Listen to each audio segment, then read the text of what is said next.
So today we concluded our vegan and gluten-free cake class.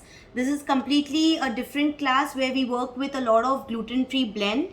I initially did a theory of good 40-45 minutes where we discussed about which are the flours that you need to use when you want to make something which is gluten-free.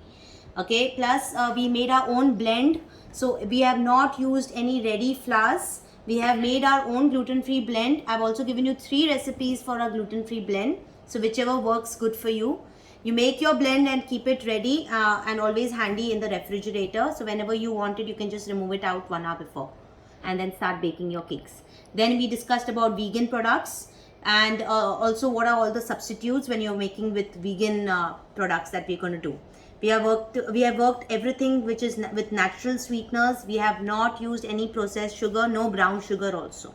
Okay, so we have also discussed about all the natural sweeteners that you can use.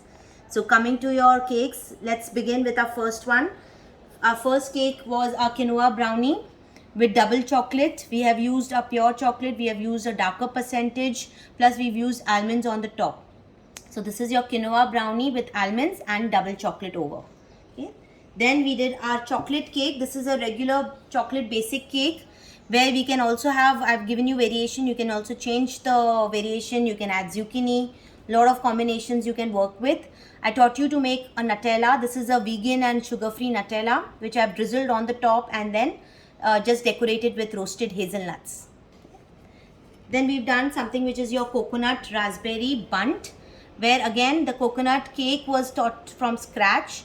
These are your pistachios which I have placed on top of your bundt cake. Then a raspberry sauce which is again sugar-free and vegan that we have prepared and drizzled it on top of your bundt. So that's your raspberry coconut bundt cake. Then we did a banana zucchini. This is your banana zucchini. Again, to make it healthy, I have put some mixed seeds also on the top with walnuts. And this is a complete banana and zucchini combination. You can again change it and do a different variation of this. We've done something which is a vanilla based vegan and gluten-free cake where I have done an add-on with our tiny millet granola. So this is completely gluten-free and vegan granola that I have placed on a mini bundt. And again, the same variation can be done with an apple crumble. So this is your apple crumble where I've also taught you how to make a crumble topping. This is your apple crumble topping. I've used my torch to give that smoky look to your apples. And this is like a mini cake of apple crumble that you can also present it with the same vanilla sponge. Okay, so we have also discussed the costing. I have weighed every cake in front of you so that you know what should be the weight and how you should price them.